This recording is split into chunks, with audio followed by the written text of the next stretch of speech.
Wall Street had laid an egg. A new Great Depression was just around the bend. This one even greater than the one in 1873. Americans were extremely determined to find someone to blame for the calamitous state of the economy. Therefore, President Herbert Hoover became the victim of spurious criticism all across the country, and keeps his unwarranted legacy even to this day. He is not the president most people take him to be. Herbert Hoover took a stand against his own Republican Party and conservatism by intervening with the economy to an extent reached by no president before him through programs called the Republican New Deal, therefore setting an example for presidents after him. The Great Depression was caused by the whole of the American people, not Hoover himself. Hoover deserves a re-evaluation by the American people. Born in a small town in Iowa, Herbert Hoover grew up poor and was orphaned at age 9. Hoover married his wife Lou in 1899 after graduating from Stanford University. He became a very successful engineer, then served on many relief programs and commissions, which include the Commission for Relief in Belgium and the European Relief Council. Hoover earned such a reputation on this council that many Europeans began using the term Hoover as a word for help.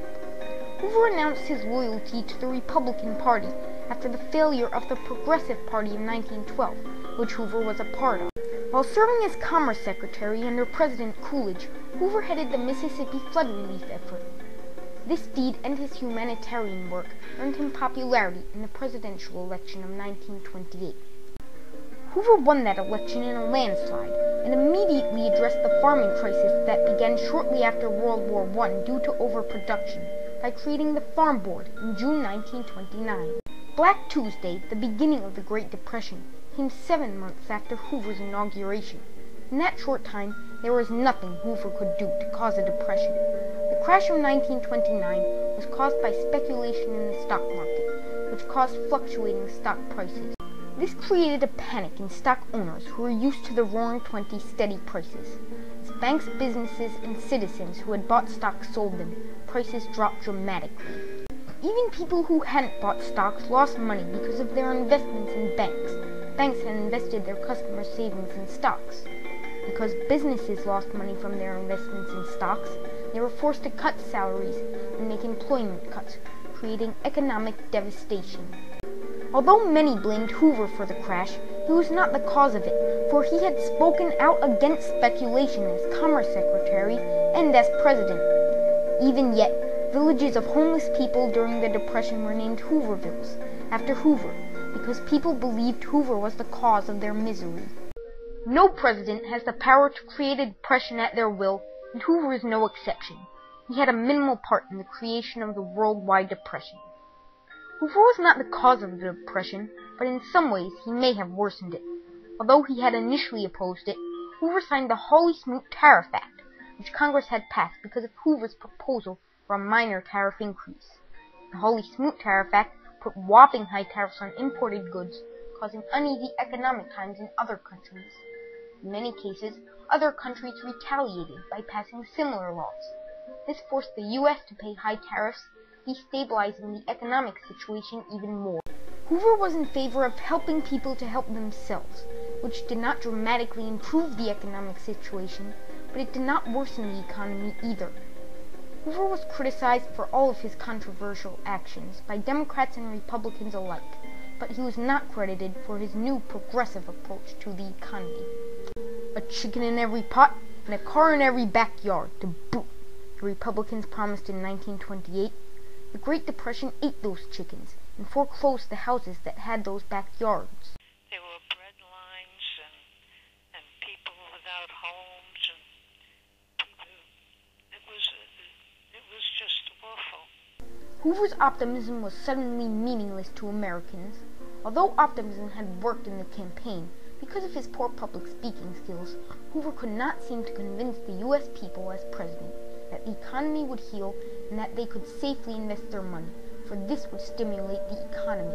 I am confident that if the Congress could find in these suggestions which come from members of both parties a ground for adjustment of legislation on these dominant particulars and could bring it into immediate action, it would yield not only relief to a sorely distressed people, but would reestablish that confidence which we so sorely need.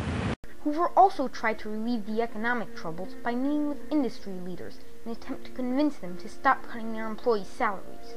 They listened, but instead of cutting salaries, businesses cut jobs. Later in the presidency, Hoover began changing his ways to economic interventionism by forming the President's Emergency Committee for Unemployment, which later became the President's Organization for Unemployment Relief, along with many other programs like the Federal Home Loan Bank. He created the Reconstruction Finance Corporation, or RFC, a government loan system designed to save banks, businesses, insurance companies, and railroads from failing. Unfortunately, the RFC tried to work with uncooperative leaders, and much of the money it loaned to banks was kept by the banks instead of being loaned out. Most of Hoover's programs gave no immediate economic relief because of underfunding or poor management, till they were improved upon in Roosevelt's New Deal. Hoover also invested $2.3 billion in public works funding, building roads, bridges, and national parks. The largest of these was the Hoover Dam. During his campaign for president, Franklin Roosevelt had initially criticized Hoover for spending too much money on the economy, and he was not the only one to do so. Hoover intervened with the economy much more than any president before him, and therefore, at his time, it was widely thought that he was a socialist, as Franklin Roosevelt put it. Roosevelt changed his strategy later in the campaign by accusing Hoover of being a laissez-faire president, or one who was not economically involved, as most presidents before Hoover were. The reversal of views of Hoover's economic policies from his time to the present serves as proof that this criticism is exaggerated.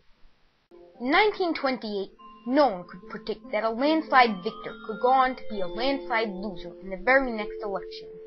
Many people believe Hoover lost his re-election campaign by such a large margin because of the Great Depression, his support of Prohibition, and the Bonus Army March. World War I veterans had been requesting early payment for their services, and they eventually came to Washington. The police force attacked the group of veterans and their families, killing a baby and injuring a few others. Hoover intervened with the army and ordered General MacArthur to move the large group peacefully. Instead, he drove them across the Potomac River and destroyed the camp they set up. Again, Hoover was blamed for the misdeed of another.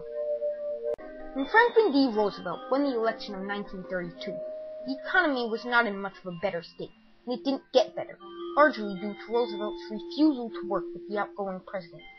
However, President Roosevelt must have agreed with Hoover on his economic policies, because he took Hoover's programs, simply improved upon and added to them, and called his work the New Deal. One of Roosevelt's economists, Rexford Tugwell, later said, practically the whole New Deal was extrapolated from programs that Hoover started. Much of the credit that Franklin Roosevelt is given would be better placed upon Hoover. Hoover lived a long life after his presidency came to a close. Ironically, no matter how much Hoover and Roosevelt attacked each other during the 1932 campaign, Hoover and Roosevelt's vice president, Harry Truman, got along very well. The 1932 campaign would forever separate its candidates. Truman was greatly influenced by Hoover as president, and he and the later President Eisenhower appointed him to serve on many commissions throughout their presidencies. Hoover also started humanitarian work again, as he'd done prior to the presidency. Hoover's legacy is still great to the people he helped in his humanitarian work. Had his presidency not brought the troubles that it did, Hoover would still be known as the great humanitarian. Hoover's legacy deserves better than just the Great Depression. The economic troubles that were placed upon Hoover ruined his chances of getting re-elected into the White House, but Hoover stood strong against his own party, taking unprecedented action in an attempt to relieve the economic crisis, and was followed by most great American leaders after him. His ideas not only helped relieve troubles in the Great Depression, but many more after it.